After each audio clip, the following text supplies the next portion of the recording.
même au fait que j'avais accueilli des gens qui ne sont pas de la même religion que moi, et ça a bouleversé non seulement les Français, mais aussi les Arabes musulmans. Ça les a bouleversés, parce que comment un homme, un ecclésiastique, peut accueillir les musulmans, alors que dans leur pays, ils ont persécuté les chrétiens. Bon, ce que je veux dire, pour conclure, l'Afrique peut apporter beaucoup de choses. Et d'ailleurs, ce que nous ne savons pas, ce que les gens ne savent pas, si aujourd'hui l'Afrique n'existait pas, par exemple, vous verrez l'effondrement de beaucoup de tous ces pays qu'on dit les pays développés. Ils sont développés à partir de là. Tout ce qu'ils font, les matières premières, on les trouve en Afrique. L'Afrique est comme le réservoir que Dieu a donné à cette terre. Et malheureusement, nous-mêmes, nous sommes, non seulement qu'on a été manipulés, mais même maintenant, il y a beaucoup qui restent dans cette absence, ce manque d'identité. Et c'est ce qui bloque. Et le Fils l'a dit lorsque on a, soi-disant, donné l'indépendance, l'Européen n'a pas donné l'indépendance. Et l'Africain avait pris l'indépendance.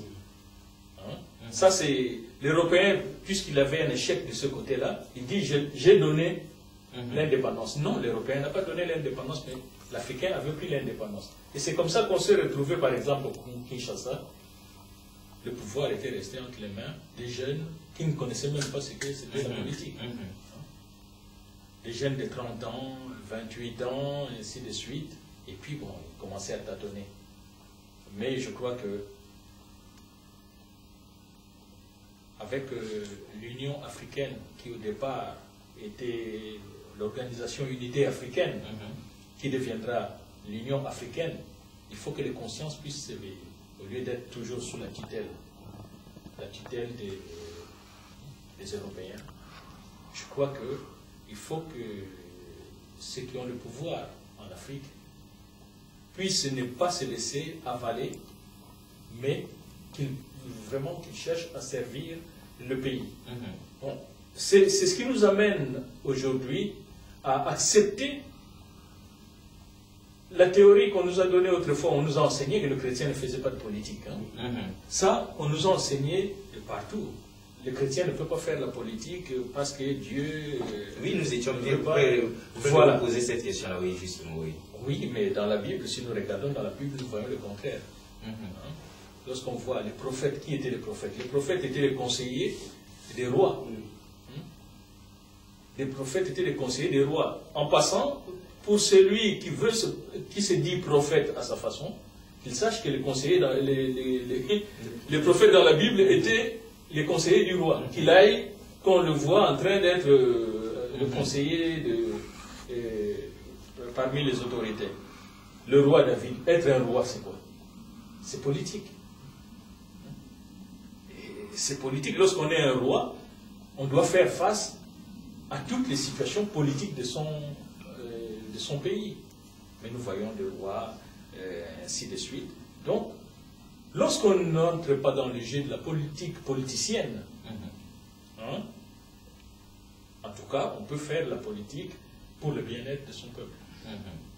Ça, le chrétien, nous, et s'il faut que ce soit les hommes d'église qui puissent, dans ce sens-là, pour le bien-être de leur pays, faire la politique pour mieux gérer l'église et pour mieux gérer le pays, alors dans ce cas, que le nom du Seigneur soit béni. Ok, l'homme de Dieu, on est d'accord avec vous, encore que c'est compliqué cette affaire-là. On se penche de ce côté-ci. Homme de Dieu, vous n'êtes pas aussi trop décalé que le révérend, parce que lui, l'Afrique, il est parti de ça fait longtemps. Hein. C'est pour ça que je suis toujours réservé vous êtes réservé sur la politique africaine et tout ça.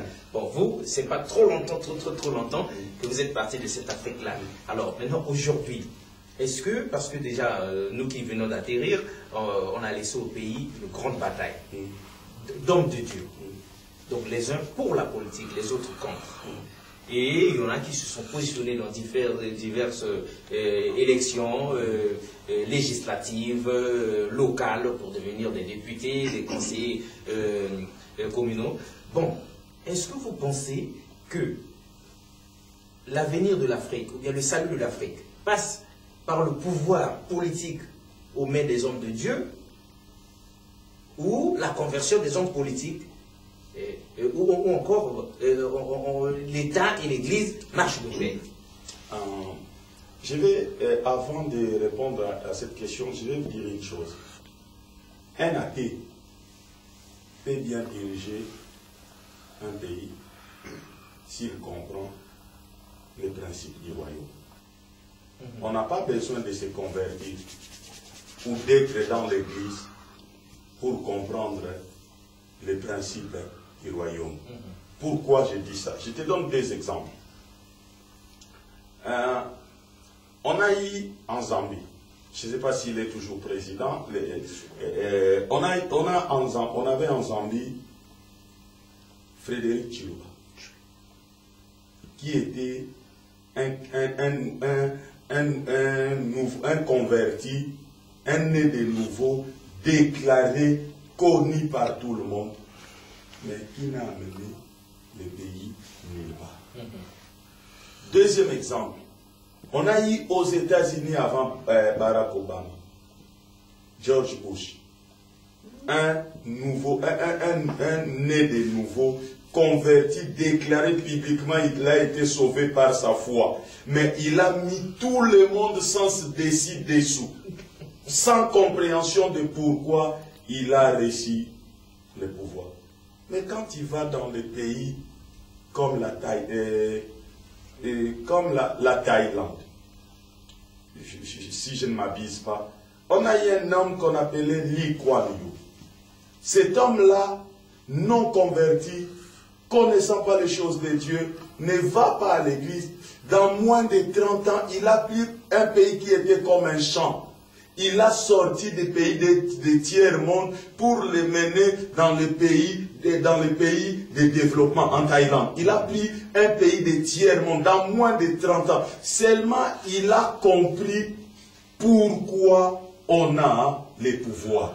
Le problème, ce n'est pas homme de Dieu ou pas homme de Dieu, homme d'église ou pas converti, mais le problème, c'est de comprendre pourquoi on reçoit les pouvoirs. Est-ce qu'on reçoit les pouvoirs pour soi ou on reçoit les pouvoirs pour la communauté? J'étais au Congo à un moment donné, on disait, il y avait une devise du parti État. On disait, un père égal, servir, c'est servir, non. Mais ces gens-là, à la longueur du journée et de nuit, se faisaient que servir, mais ils venaient devant les gens dire, un père égal, servir, c'est servir, non. L'hypocrisie. C'est ça le problème que nous avons en Afrique. Le problème, ce n'est pas de comprendre, d'être chrétien ou pas chrétien, mais c'est le problème de comprendre les buts, les objectifs, l'essence du pouvoir. Ce n'est pas le pouvoir par le pouvoir. Donc quand on arrive au pouvoir, c'est pour, à la fin d'un mandat, présenter un bilan par rapport aux objectifs. Cela veut dire, j'entre au pouvoir, je trouve un pays à un niveau, à la fin de mon mandat, je dois laisser le pays dans tel état. Travailler pour que ces objectifs arrivent. Maintenant, quand on entre dans le domaine des affaires étrangères, quand on fait des connexions avec d'autres pays, c'est seulement dans le but que mon pays avance. Pas dans le but si c'est de faire quoi. Parce que le problème, on revient là, un athée. Si on va dans les principes selon lesquels que Dieu, la Bible dit Dieu donne le soleil pour tout. Et les bons et les mauvais. Donc si on part dans ces principes-là, même un athée peut bien diriger, parce qu'on a eu les frères Chiluba et les frères Bush.